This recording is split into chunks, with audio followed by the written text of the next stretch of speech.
Halo semuanya, Assalamualaikum warahmatullahi wabarakatuh. Salam sejahtera bagi kita semua. Shalom, Om Swastiastu, Namo Buddhaya, Salam Kebajikan. Selamat datang di podcast Prodi Unjaya bersama saya Via yang akan menemani teman-teman sekalian selama kurang lebih 1 jam ke depan yang membahas tentang mengenal lebih dekat Prodi Farmasi Unjaya. Tak lupa kami menghadirkan 2 narasumber, yaitu dosen Prodi Farmasi Unjaya, Pak Nofran dan Bu Devika. Selamat siang Pak Nofran dan Bu Devika. Selamat siang. Bagaimana kabarnya? Alhamdulillah. Alhamdulillah sehat Pak Nofran. Alhamdulillah sehat juga. Oke, sebelum kita berbincang lebih jauh, saya akan menceritakan sedikit tentang Prodi Farmasi Unjaya. Prodi Farmasi Unjaya didirikan pada tahun 2016 yang saat itu kampus ini masih sebagai Stikes Jenderal Ahmad Yani Yogyakarta. Pada tahun 2018, STIMIK dan Stikes bergabung menjadi Universitas Jenderal Ahmad Yani Yogyakarta. Di tahun 2021, Prodi Farmasi Unjaya berhasil meluluskan angkatan pertama dan sekaligus berhasil mencapai nilai akreditasi B. Begitu. Prodi Farmasi Unjaya memiliki beberapa dosen senior dan dosen muda. Salah satu dosen mudanya adalah Pak Nofran dan Bu Devika. Nah, Pak Nofran dan Bu Devika ini memiliki latar belakang pendidikan yang sama.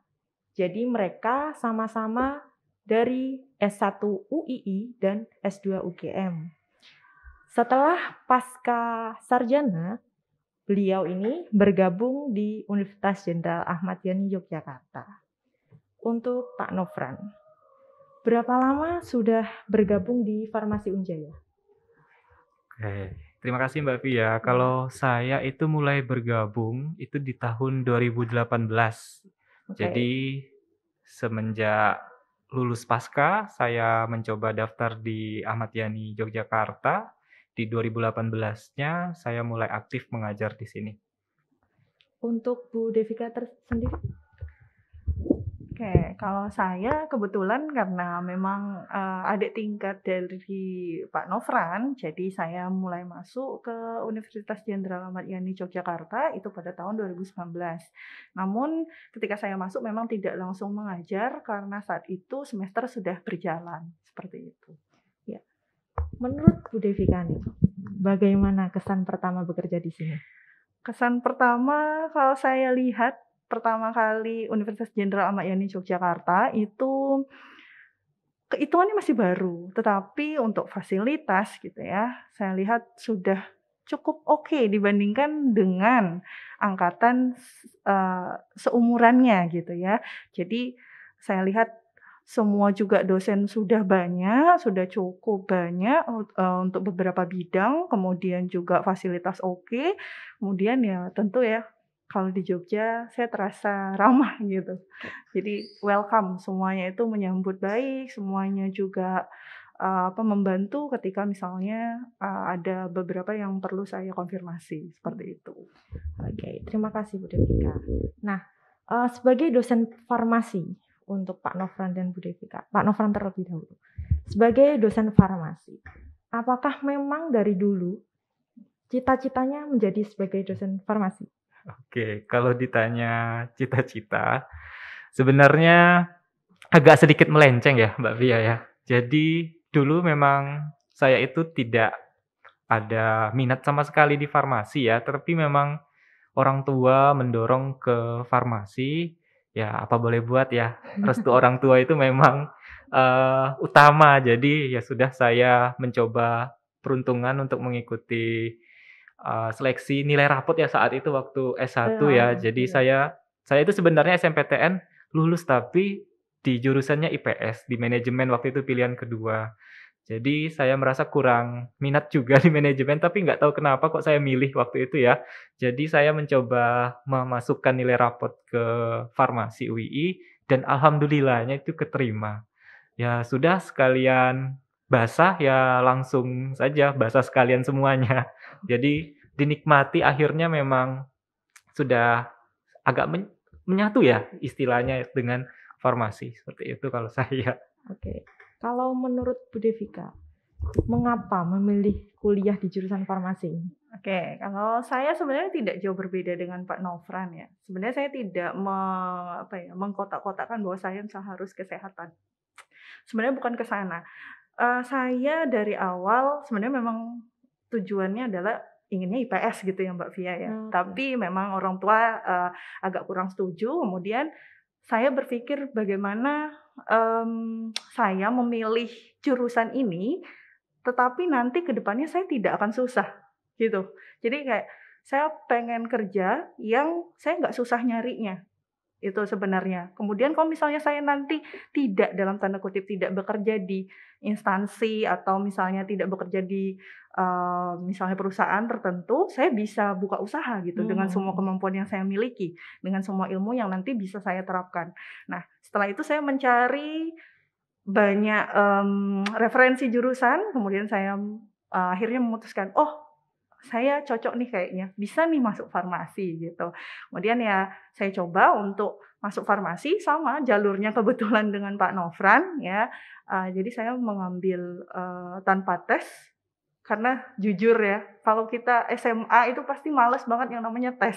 Iya iya, Karena setuju. kita udah SNMPTN capek, terus ikut ini itu tuh kan capek ya. Jadi saya, ya udahlah kalau jodoh memang nanti akan keterima, kalau enggak, ya udah nanti mikir lagi gitu.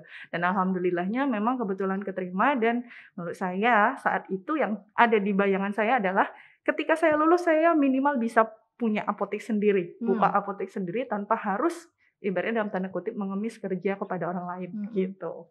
Itu sih Mbak Via. Oke, jadi basic-nya Pak Nofran dan Bu Devika ini memang SMA-nya bukan sekolah farmasi ya? Mungkin Pak Nofran? Oke. Kalau saya kebetulan kakak tingkatnya Bu Devika Satu ya, jadi SMA ya? satu SMA. Jadi kita itu SMA-nya umum ya, jadi SMA Oke. negeri biasa, bukan SMA kejurusan atau SMK farmasi. Jadi memang SMA biasa yang memang sedikit asing kalau dilihat dari pengambilan farmasi ya. Jadi ibaratnya kalau orang farmasi itu ya dari SMF atau dari SMK farmasi, SMK kesehatan. Tapi memang kalau di SMA biasa kan memang tidak banyak dikenali ya, tentang pelajaran-pelajaran farmasi terutama. Mungkin hanya kimia yang cukup mendekati untuk di pelajaran farmasi yang kita temukan di kuliah nanti. Oke, Pak Nofran, Oke. kata orang-orang nih, farmasi itu susah karena memang eksak ya. Menurut Pak Nofran, mata kuliah apa yang menurut Pak Nofran lebih susah dipahami dibandingkan mata kuliah yang lain? Oke. Kalau kita melihat satu mata kuliah itu susah, nanti kesemuanya akan susah ya. Tapi kita coba untuk mendalami terlebih dahulu ya. Jadi memang ada beberapa mata kuliah yang susah, misalnya seperti kimia medisinal ya. Oke. Ya mungkin kalau yang nggak kuat hafalan bakal susah di Anvisman ya, jadi di anatomi fisiologi manusia. Kalau memang yang nggak terlalu kuat hitungan mungkin ya di farmasi fisik ataupun di ya kimia medisinal ya juga banyak hitungannya. Jadi merata ya, jadi sulit tidaknya di farmasi itu merata tergantung dari, tiap individunya juga. Tergantung kemampuan masing-masing ya. Heeh. Ya. Bu Devika, sebagai mahasiswa tentunya tidak hanya kuliah saja, pasti akan ada yang namanya kegiatan organisasi. Betul. Nah, untuk perkuliahan farmasi itu sendiri, bagaimana ritme kuliahnya?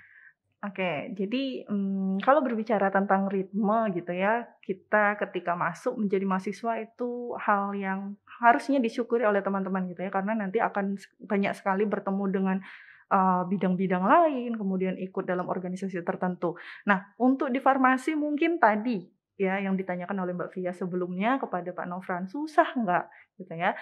Ya kalau dibilang susah atau tidak, ya itu kembali lagi kepada individu masing-masing. Kemudian bagaimana ritme ketika kuliah, itu kita yang menyesuaikan ya. Jadi kalau saya sharing pengalaman seperti dulu, memang saya tidak dalam tanda kutip tidak terlalu aktif ya, bukan sebagai ketua, bukan sebagai pemimpin atau leader di organisasi tertentu, tapi saya cukup menjadi bagian misalnya kepanitiaan atau misalnya organisasi yang, cukup besar di kampus gitu, tetapi dengan tidak melupakan kewajiban. Memang di farmasi seperti mungkin teman-teman sering searching ya, sekarang pasti banyak nih yang sudah searching, kalau farmasi belajarnya susah nggak gitu. Ya memang kita memang punya juga, kewajiban untuk, laporan, tugas, dan lain sebagainya. Tapi jika nanti manajemen waktu kita bisa gitu ya, kita mampu, kita bisa untuk mengikuti organisasi. Jadi tidak menutup kemungkinan. Banyak juga, yang farmasi bisa menjadi ketua dan lain sebagainya. Mungkin Pak Nofran dulu ketika ketika menjadi kakak tingkat saya juga banyak terlibat, di kepanitiaan, organisasi, dan lain sebagainya. Dan tidak ada yang tidak mungkin.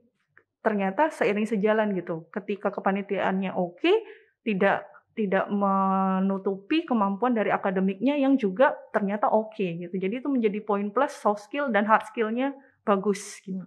Oke. Begitu teman-teman, tipsnya untuk membagi waktu antara kegiatan organisasi dan perkuliahan. Nah, untuk Pak Nofran, farmasi itu ada beberapa jenjang ya sebenarnya. Ada yang D3, S1 ya kan, apalagi nanti ada apoteker. Sebenarnya normalnya mahasiswa yang tepat waktu, berapa lama masa studi untuk kuliah farmasi? Oke, kalau ditanya jenjang ya, ada beberapa jenjang ya. Misal kalau kita mengambil D3, berarti nanti lulusnya kita akan menjadi tenaga teknis kefarmasian. Begitu juga kalau kita mengambil langsung ke S1 ya, itu nanti lulusannya kita juga sebagai tenaga teknis kefarmasian. Nah, apabila kita melanjutkan profesi 1 tahun, baru kita mendapatkan gelar apoteker. Dan di mana untuk membuka satu apotek ataupun bekerja sebagai apoteker itu harus sudah melewati 1 tahun pendidikan profesi apoteker. Kemudian tadi apa? Selanjutnya tadi? Lama studinya. Lama studi. Oke. Kalau lama studi ya, untuk normalnya ya, kalau S1 itu normalnya 4 tahun ya, tapi kalau bisa cepat, tapi kalau di Unjaya sendiri kan memang sistem paket ya. Jadi lulusnya itu bareng. Jadi masuknya bareng, lulusnya bareng. Jadi sekitar 4 tahun kurang. Nah, untuk melanjutkan menjadi seorang apoteker, berarti harus melanjutkan profesi lagi, profesi apoteker selama 1 tahun. Oke, mungkin Oke. gitu Mbak Fi. Bu Devika, di kampus saya, khususnya saya sendiri ya. Jadi di sebuah kampus, di prodi itu sendiri pasti akan ada yang namanya bidang keilmuan, apalagi untuk menuju skripsi ya. Seperti saya orang kimia, jadi ada bidang keilmuan kimia organik, anorganik, kimia fisika, kimia komputasi maupun kimia organik ya. Nah, untuk farmasi itu sendiri, ada berapa jenis bidang keilmuan? Oke, kalau misalnya kita berbicara tentang bidang keilmuan, di farmasi itu ada terbagi menjadi 2 bidang besar sebenarnya. Yang pertama, yaitu adalah sains dan, teknologi, kemudian yang kedua nanti ada, klinis dan komunitas. Jadi kalau secara umum mungkin teman-teman bisa nanti searching atau misalnya melihat, podcast sebelumnya mengenai farmasi, klinis dan komunitas ya. Jadi kalau kita berbicara tentang oh, yang kerjanya kayak praktek itu yang mana ya, gitu. Sebenarnya keduanya sama, berpraktek, tapi kalau memang kita, memilih minat sebagai farmasi klinis dan komunitas, itu nanti kita akan, lebih banyak bertemu dengan masyarakat. Jadi misalnya teman-teman punya apotek, itu teman-teman akan berpraktek sebagai seorang apoteker di apotek. Kemudian, di rumah sakit, nah itu di klinik, nah itu juga berpraktek, itu di bidang klinis dan komunitas. Tetapi ada juga kok yang jadi dosen klinis gitu ya.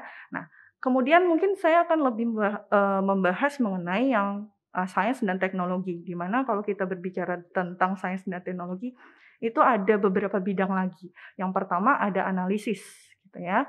Analisis nanti mungkin gambarannya kalau untuk gambaran lapangan pekerjaan gitu ya, ke depannya adik-adik yang mungkin saya pengen cita-cita menjadi pekerja di, misalnya Badan Pengawas Obat dan Makanan, maka otomatis ya di sana akan banyak analisisnya. Jadi tentu analisisnya itu. Kemudian yang kedua ada bidang teknologi ya, teknologi ini lebih kepada industri farmasi. Jadi, bagaimana membuat salep, kemudian bagaimana membuat krim gitu ya. Saya pengen punya produk kosmetik yang, misalnya bentuknya nano spray, bisa gitu ya, nanti itu, lebih banyak ke bidang teknologi. Kemudian yang ketiga, itu ada, yang bidangnya adalah penemuan obat. Jadi bagaimana, misalnya lebih tertarik menjadi, researcher gitu ya. Jadi saya tuh suka dengan tantangan. Saya akan merasa senang kalau misalnya berhasil menemukan suatu senyawa baru. Nah, itu kayak penemu-penemu gitu atau untuk sintesis nanti masuknya ke, penemuan obat. Nanti yang tadi ya mungkin berhubungan dengan, yang disebutkan oleh Pak Nofran sebelumnya, ada kimia organik, ada kimia medisinal, kemudian ada, eee, sintesis-sintesis gitu yang disebutkan Mbak Via itu nanti banyaknya di penemuan obat. Nah, yang terakhir ini adalah bidang yang kebetulan saya dan Pak Nofran sama gitu ya, bidangnya adalah farmasi bahan alam. Nah, di mana bidang ini, kami lebih banyak mengkaji atau, mengidentifikasi tentang bahan-bahan alam yang bisa nanti kita kembangkan atau kita teliti untuk, entah itu penemuan obat juga atau misalnya untuk diaplikasikan menjadi, bentuk sediaan, sekarang kan udah banyak ya kosmetik yang, dari bahan alam gitu, atau misalnya mau buat pil atau dan lain sebagainya itu juga awalnya dari bahan alam, kita akan lebih banyak mengkaji ke sana. Nah, untuk di Unjaya sendiri, sebenarnya kita tidak, ada, apa ya, tidak ada kotak-kotak gitu ya. Jadi kayak, ini harus ini, nanti kamu kalau misalnya, bidangnya ngambil apa namanya, mata kuliah pilihannya itu sains gitu, nanti nggak boleh dapat yang klinis, enggak kayak gitu. Jadi kita semua itu dapat yang sama karena memang tujuannya adalah general farmasis, semua merasakan gitu. Oh kalau nanti jadi 1 sampai 6 itu teman-teman akan merasakan semua ritme dari, mata kuliah. Kemudian nanti baru teman-teman di semester 7 itu akan, "Oh saya ternyata lebih cocok nanti misalnya lebih kepada bahan alam." Kemudian nanti akan mengambil mata kuliah di semester 7 mata kuliah bahan alam. Kemudian berkaitan dengan tadi yang Mbak Via tanyakan, "Terus kalau skripsinya gimana?" Gitu ya. Ya, kita sebisa mungkin sesuai dengan sebenarnya arahan dari minat adik-adik gitu ya. Jadi misalnya adik-adik memang minatnya bahan alam, otomatis ketika adik-adik mengambil mata kuliah itu udah tahu dong bayangan ke depannya gitu ya. Oh, aku mau penelitian tentang misalnya efek antioksidan dari senyawa apa yang ada di tanaman itu. Nah, itu bisa. Tapi kalau misalnya, "Bu, ternyata saya kayaknya agak kurang sreg dengan bahan alam, tapi saya udah ngambil mata kuliah bahan alam." Ya nggak apa-apa. Nanti misalnya melakukan analisis, misalnya analisis, sampo misalnya, ada nggak atau kosmetik yang ada merkurinya atau enggak, boleh nggak? Boleh. Jadi kita tidak mewajibkan harus, apa ya, kayak saklek gitu enggak juga gitu. Jadi kita akan melihat biasanya kita akan survei minat adik-adik dulu, gitu, Mbak. Oke, iya. Sangat panjang sekali penjelasannya Bu Devika. Semuanya, melengkapi sekali dari skripsi hingga, tadi yang disebutkan, Bu Devika dan Pak Nofran sama-sama bidang farmasi bahan alam. Oke, untuk Pak Nofran, Oke. mengapa bisa akhirnya menekuni bidang farmasi bahan alam? Oke. Kenapa ya tiba-tiba jadi farmasi bahan alam? Padahal tadi yang disebut Bu Devika ada banyak ya Iya, jurusannya ya. Salah satu yang alasan kenapa saya memilih bahan alam adalah karena saya meneruskan dari skripsi saya S1 ya, mengenai produk bahan alam. Jadi saya ingin lebih mendalami nanti keilmuan di bidang bahan alamnya. Jadi dengan saya melanjutkan ke bidang bahan alam, saya harap, pengetahuan ataupun fasilitas yang kita dapatkan untuk mengerjakan penelitian ataupun tesis waktu kuliah dulu, itu akan lebih gampang dan juga akan lebih banyak pengetahuan-pengetahuan baru yang kita dapatkan. Lalu yang kedua, mungkin karena yang jurusan lain sedikit lebih sulit ya, seperti drug discovery tadi atau penemuan obat ya. Jadi memang saya kurang berminat di sana, jadi saya nggak memilih yang di sana. Jadi mungkin alasannya itu. Oke, untuk Bu Devika nih. Bu Devi kan terjun di bidang farmasi bahan alam. Oke. Nah, untuk orang awam pasti taunya bahan alam hanya sebagai obat. Apakah memang terbatas sebagai pengembangan obat saja? Oke, jadi kalau kita sebenarnya mereview sedikit dari Pak Nofran ya, apakah cuman tadi sebatas penemuan obat? Ya, belum tentu. Kebetulan misalnya penelitian Pak Nofran yang lalu itu mengenai penelitian pengembangan obat gitu ya, sediaan obat tadi sudah disampaikan oleh beliau. Nah, bahan alam itu tidak dalam lingkup yang kecil gitu ya. Jadi kalau kita berbicara tentang bahan alam itu tidak melulu menghasilkan obat, tapi bisa juga untuk tadi sudah saya sebutkan sebelumnya mungkin adik-adik bisa misalnya kalau sekarang lagi ngetren apa sih? Misal mau mengembangkan apa namanya senyawa ini nanti bisa menjadi sebuah kosmetik atau misalnya, "Bu, saya tuh orangnya nggak suka minum obat. Saya tuh pengennya mengembangkan," misalnya, "mengembangkan, senyawa ini nanti bagus untuk, suplemen," gitu. Jadi nggak orang sakit dong yang minum. Kalau obat kan orang sakit yang Betul, minum betul. gitu ya. Oke. Jadi kita maunya orang yang sehat, Bu, gitu. Atau misalnya pengen apa pengen apa. Jadi itu tidak terbatas hanya pada obat ya. Jadi sekarang banyak sekali pengembangan bahan alam itu fokusnya lebih kepada mungkin, suplemen atau juga kosmetik yang saat ini sedang hits banget ya mungkin Mbak Via, gitu. Betul, betul. Oke. Menurut Pak Nofran nih, farmasi bahan alam pasti tentunya bahan utamanya adalah tanaman alami, tanaman herbal ya. Nah, bagaimana cara mengidentifikasi tanaman tersebut bisa dijadikan atau dikembangkan sebagai obat ataupun kosmetik? Oke, pertanyaannya bagus sekali ya. Dari bahan alam memang sebagian besar dari tumbuhan, tapi tidak menutup kemungkinan juga bahannya dari mineral, dari hewan ya. Tapi memang kebanyakan dari tumbuh-tumbuhan. Nah, gimana sih cara kita mengidentifikasi bahwa satu tanaman tersebut berpotensi untuk dikembangkan menjadi suatu produk yang nantinya bisa digunakan sebagai obat, kosmetik, ataupun, produk-produk lain yang berguna untuk masyarakat ya. Jadi cara mengidentifikasinya adalah dengan kita melakukan berbagai penelitian ya. Berbagai penelitian, kita mulai dari tahap paling awal dulu yaitu pengamatan secara makroskopi ya dengan organoleptis, kemudian kita amati di tanaman tersebut dengan secara melihat ke belakang ya secara empiris bahwa tanaman tersebut memang pernah digunakan secara turun-temurun untuk pengobatan atau memiliki efek sebagai penyembuhan. Nah, itu kan di sana kita mulai tertarik nih. Ini ada apa ya di dalam tanaman tersebut? Kira-kira kok orang-orang terdahulu atau nenek moyang kita dulu kok bisa menggunakan ini untuk mengobati suatu penyakit? Nah, disinilah mulai ketertarikan kita. Oh, berarti ada sesuatu nih di tanaman ini yang mungkin berpotensi untuk menjadi satu produk yang nanti dikembangkan menjadi obat. Selain itu, cara mengidentifikasinya adalah dengan kita mereview beberapa penelitian yang sudah ada sebelumnya bahwa tanaman tersebut memang terbukti memiliki suatu aktivitas yang sesuai dengan apa yang kita tuju. Misalnya kita ingin mencari pengobatan tentang luka.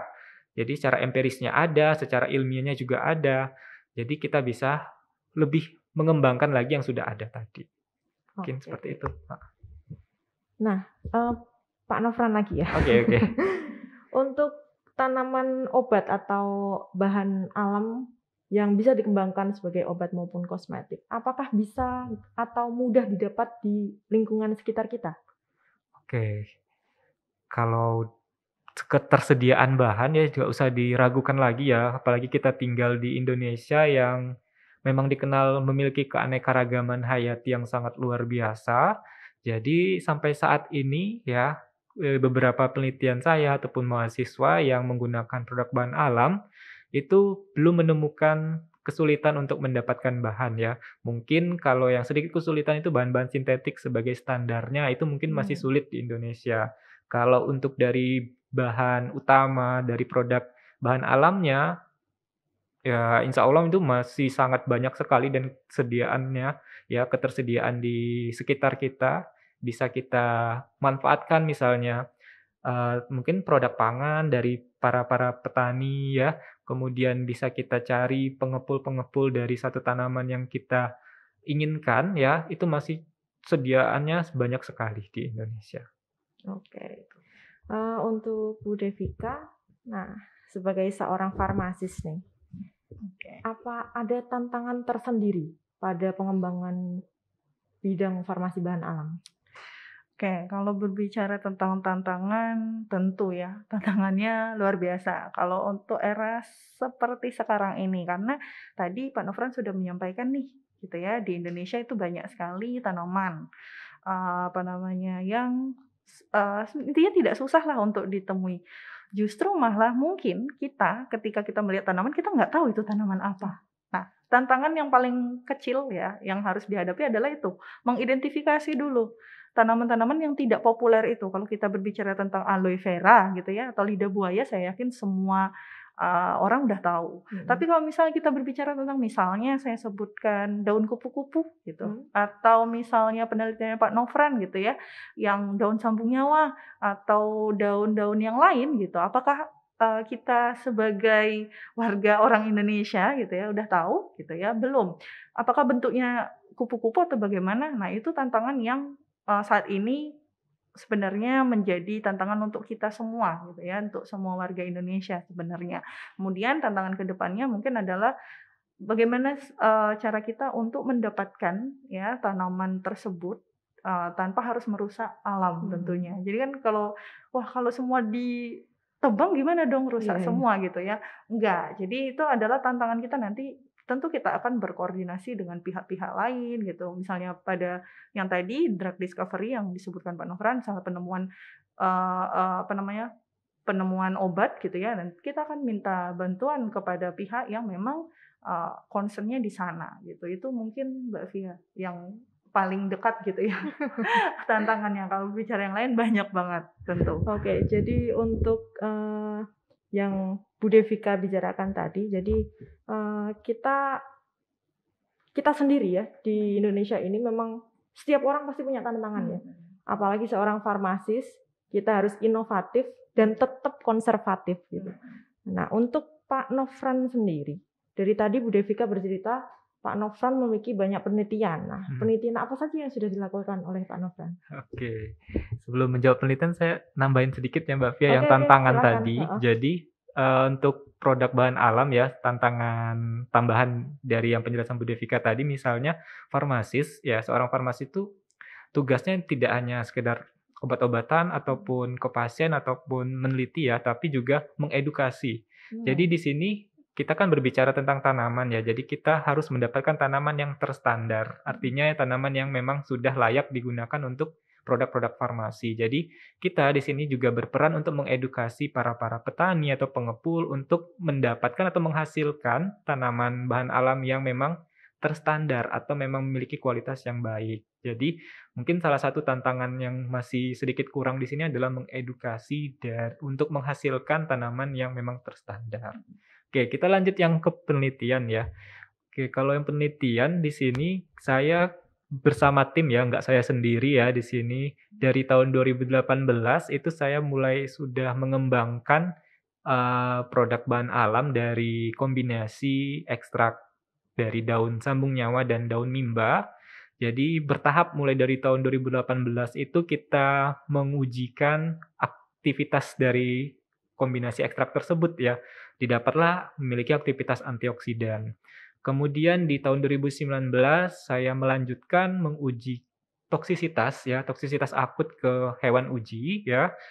Oke, kemudian didapatlah hasilnya bahwa tidak menimbulkan toksisitas. Kemudian lanjut lagi di 2020 saya mencoba untuk mengembangkan ke produk farmasi ya, seperti tablet hisap. Jadi saya memformulasikan ya kombinasi ekstrak tadi ke tablet hisap, bentuk sediaan tablet hisap yang mana di sini digunakan sebagai imunitas untuk penambah antioksidan. Dan 2021 saya mengembangkan lagi ke sediaan lain yaitu ke krim. Jadi selain ke tablet hisap, saya juga mengembangkan ke krim. Dan insya Allah kalau di 2022 ini ya, kalau misalnya lolos ya, saya juga mengujikan lagi ya ke uji iritasi. Tadi krimnya sudah jadi dilanjutkan ke uji iritasi. Dan mohon doanya juga proposal hibahnya bisa lolos ya, didanain Amin, lagi. amin, amin. Oke. Sekalian minta doa ya. Iya. Oke, untuk Bu Devika sendiri, apa hampir sama penelitiannya dengan Pak Nofran? Oke, kebetulan kalau saya sebenarnya, penelitiannya kalau Pak Nofran udah jauh ya jalannya. Jadi kalau saya itu masih bertahap gitu, belum sampai ke tahap sampai pengembangan atau sampai uji iritasi. Kalau saya kebetulan, yang kemarin tidak sengaja menemui bahwa, ada daun gitu ya yang ternyata dia punya efek yang antioksidan yang cukup tinggi gitu ya dibandingkan dengan sediaan-sediaan lain tuh udah banyak. Kalau tanaman-tanaman lain tuh udah terlalu banyak pelaporannya. Nah, saya fokusnya adalah ke daun kupu-kupu. Kebetulan ini juga kemarin skripsi dari mahasiswa bimbingan saya ya, sehingga saya tertarik. Nah, kemudian saya kembangkan untuk menjadi tujuannya adalah kosmetik sih sebenarnya ya. Jadi saya inginnya krim ini seperti krim antioksidan atau nanti krim anti aging gitu, karena antioksidannya kan tinggi ya. Jadi, target saya ke sana. Sementara ini memang masih berjalan di, identifikasi senyawa antioksidannya dengan menggunakan berbagai metode gitu ya. Kalau kemarin saya baru melakukan 2 metode, saya ke depannya ini mau melakukan mengoptimasi lagi atau mengecek lagi dengan metode yang berbeda, apakah nanti hasilnya, tetap dengan target saya itu, misalnya tetap bagus, nanti akan saya lanjutkan untuk, selanjutnya dibuat suatu produk, seperti itu, Mbak. Nah, semoga untuk produknya Bu Devika ini bisa berkolaborasi dengan produk-produk kecantikan, tetangga ya. Amin amin. Oke, selanjutnya di Unjaya ini pasti akan selalu mendukung pekerjaan karyawannya ya, apalagi khususnya dosen ya. Apakah di Unjaya ini, bentuk support-nya itu seperti apa dalam penelitian dosen, Pak Nofran? Ya, saya beruntung ya di Unjaya ini dari manajemen yayasannya itu sangat mendukung ya, dari prodi khususnya ya. Jadi bagaimana kita membutuhkan misalnya ya, membutuhkan satu alat untuk menunjang penelitian kita, kita usulkan dan tidak susah untuk kemudian disetujui. Kemudian alat tersebut bisa kita gunakan ya. Kemudian fasilitas lainnya adalah selain alat ya, tempat. Jadi laboratorium yang sudah memadahi ya untuk kita melakukan penelitian. Misalnya kemarin waktu kita ingin uji toksisitas butuh kandang hewan, disediakan kandang hewannya. Kemudian waktu kita butuh untuk pengujian DPPH untuk antioksidan sudah disediakan spektronya. Jadi kita tidak perlu ke lab-lab lain dari kampus-kampus lain atau ke tempat lain yang mungkin bisa menambah biaya dan juga memakan waktu yang lebih panjang. Oke. Berarti dalam bentuk sarana dan prasarana ya? Mhm. Oke. Untuk Bu Devika, menurut Bu Devika nih, sebenarnya penelitian itu kan tim ya? Iya. Tim, pasti ada anggotanya, entah itu dosen atau bisa saja mahasiswa. Iya. Nah, untuk penelitiannya Bu Devika ini, apa melibatkan mahasiswa? Wah, kalau melibatkan mahasiswa tentu ya, karena sebenarnya yang pertama kali tertarik itu adalah mahasiswa kalau saya. Oke. Karena, ternyata di daerah, mahasiswa tersebut ya, banyak sekali dan, tidak dimanfaatkan, gitu. Jadi itu, kemudian bagaimana ya kalau misalnya tidak ada mahasiswa gitu ya, nggak mungkin juga gitu. Jadi, saya, Pak Nofran, atau dosen-dosen yang lain, itu pasti akan ada anggota mahasiswanya. Entah itu nanti akan di-plotting-kan misalnya seperti yang kemarin itu kan, akhirnya masuk menjadi penelitian saya gitu, yang dilakukan oleh mahasiswa tersebut menjadi, penelitian saya. Kemudian misalnya kalau Pak Nofran mungkin, beliau memberikan, 1 poin gitu ya yang akan diteliti dan nanti akan menjadi atau dikembangkan menjadi skripsi mahasiswa. Jadi kalau adik-adik misalnya tertarik untuk masuk ke farmasi, tidak usah khawatir gitu ya, jadi mahal penelitiannya, wah tenang, banyak proyek dosennya gitu. Jadi dideketin aja dosennya, lebih pengen yang mana gitu. Mau bidang yang apa itu mudah sekali untuk, didapatkan. Yang penting sesuai dan ya pasti ada kualifikasi dari dosennya saya rasa ya. Oke, Bu Devika, mahasiswa yang terlibat ini apa atas kemauan mahasiswa atau mungkin plottingan dosen yang tadi disebutkan atau ada syarat-syarat tersendiri? Oke, kebetulan kalau mahasiswa yang dengan saya itu kemarin, mengajukan sendiri, kemudian akhirnya kita ACC, kemudian untuk yang karena saya waktu itu begitu dapat proyek, apa namanya, pendanaan gitu ya, saya butuh cepat, jadi saya mengidentifikasi gitu beberapa mahasiswa yang, memang dari awal saya tanya, apakah tertarik penelitiannya nanti ke bahan alam atau misalnya tidak. Kalau misalnya tertarik nanti, saya akan melakukan beberapa penelitian, saya biasanya akan paparkan, kemudian juga mahasiswa tersebut juga akan memberikan tanggapannya gitu, saya misalnya maunya di mana gitu ya. Jadi kita, lebih ke arah komunikasi, mungkin bukan tes tertulis ya, jadi jangan adik-adik bayangkan untuk kerjakan soal, nggak kayak gitu. Jadi biasanya kita akan berkomunikasi baik dengan mahasiswanya, kita tanya, kita paparkan, mahasiswanya bertanya, kemudian, "Bu, saya rasa saya cocok." Nah, itu akan ketemu di sana, ya tentu dengan kita lihat lah ya, bagaimana kemampuan dari mahasiswa tersebut, gitu. Oke. Seperti tadi yang sudah disebutkan sama Bu Devika, sebenarnya mahasiswa farmasi yang awalnya memiliki, atau memilih mata kuliah pilihan bahan alam, bisa saja dia mengambil skripsi dengan bidang lain, ya begitu? Apa seperti itu diperbolehkan untuk Pak Nofran? Oke. Sebenarnya masih diperbolehkan ya, kalaupun nanti ngambil mata kuliah pilihannya misalnya bahan alam, tapi nanti pas skripsinya milih yang klinis, tidak dipermasalahkan ya, jadi masih diperbolehkan. Jadi, di sini intinya adalah mahasiswa itu harus benar-benar mengenali dirinya dulu, mengenali minatnya terlebih dahulu ya, sebelum sampai ke skripsi nanti di semester 8. Jadi, kalau memang skripsi itu kalau memang mahasiswa tersebut sudah mengetahui minatnya di mana, kemudian, eee, passion-nya di mana, jadi pengerjaan skripsi itu tidak akan sulit nantinya. Dan untuk mata kuliah pilihan itu sebenarnya mata kuliah namanya pilihan ya, jadi kita diberikan hak untuk memilih ya. Nanti di sepanjang perkuliahannya, sudah selesai perkuliahannya nanti kita merasa kurang berminat di sana, kan masih ada waktu untuk di semester 8 memilih skripsi yang sesuai bidang skripsi yang sesuai minat. Jadi saya juga pesan kepada adik-adik mahasiswa jangan ikut-ikut temennya. Jadi kebanyakan itu, bestie-bestie ya istilah sekarang ya, sohib-sohibnya itu banyaknya di sains misalnya, ya ikutan ke sains. Nanti pada saat pengerjaan akan tertekan karena dia memang nggak minat di sana. Begitu pula sebaliknya, kalau banyak yang di klinis ikut-ikutan ke klinis, tapi minatnya di sains, maka akan susah pada saat menjalaninya nanti. Bisa sih bisa, tapi kurang maksimal ya nanti seperti itu. Oke. Mahasiswa yang sudah lulus sarjana farmasi sebenarnya, dalam tanda kutip ya, sebenarnya semua sarjana itu bisa langsung bekerja, entah itu tidak sesuai bidang keilmuannya. Nah, untuk sarjana farmasi sendiri, Pak Nofran, apakah memiliki peluang yang besar atau peluang yang kesempatan yang sama, untuk bekerja di bidang keilmuan yang sesuai?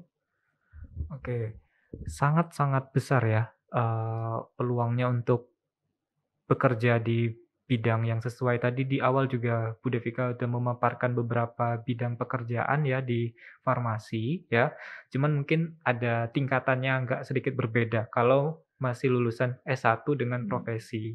Jadi kalau memang, adik-adik sekalian pengen nanti punya apotek sendiri dan menjadi apoteker di apoteknya, ataupun bekerja di apotek sebagai apoteker, di rumah sakit, di klinis sebagai apoteker, ataupun di industri nanti sebagai supervisor ya minimal, adalah dengan sudah menyelesaikan pendidikan profesi apoteker. Nah, kalau adik-adik sekalian tidak melanjutkan profesi apoteker, jadi, selesai S1 seperti teman-teman di jurusan lain ya, sudah bisa bekerja? Jawabannya adalah bisa, ya. Banyak sekali ya pekerjaannya, tetapi kalau istilah penyebutannya di bidang farmasi adalah sebagai tenaga teknis kefarmasian. Bedanya adalah belum mempunyai STR atau surat tanda registrasi sebagai apoteker untuk mendirikan apotek. dan bekerja sebagai apoteker. Jadi kalau nanti bekerja di klinis komunitas ya seperti apotik, rumah sakit, itu nanti istilahnya kalau zaman dahulu itu sebelum dirubah menjadi tenaga teknis kefarmasian adalah sebagai asisten apoteker. Tapi tidak menutup kemungkinan ya yang S1 ini bekerja di medrep-medrep, di distribusi-distribusi farmasi, itu banyak sekali peluangnya di sana. Ya, seperti itu, Mbak Fia. Oke. Bu Devika nih sekarang. Nah, untuk lulusan S1 farmasi ya dan apoteker tentunya nanti dibuat perbandingan antara lulusan S1 farmasi dan apoteker. Apabila mereka bekerja di bidang industri, apakah hanya terbatas di bidang industri obat dan kosmetik saja? Oke, jadi kalau kita berbicara tentang ke lapangan pekerjaan ya, berarti sekarang bagaimana tadi kalau untuk sarjana farmasi, ya kalau kita sebut sarjana farmasi berarti 4 tahun tamat farmasi, S1 farmasi, ya itu sarjana farmasi tamatnya. Kemudian kalau kita sebut apoteker berarti sudah tamat sarjana farmasi 4 tahun kurang lebih, kemudian nanti mengambil lagi program profesi 1 tahun. Nanti tamatnya menjadi seorang apoteker. Jadi kalau teman-teman mencari di Google gitu ya, misalnya mencari pekerjaan nanti harus bisa membedakan keduanya dulu. Tadi sudah disebutkan oleh Pak Nofran bahwa kalau untuk sarjana farmasi bisa tidak bekerja di industri. Misalnya tadi ditanyakan industri obat atau boleh nggak industri lain.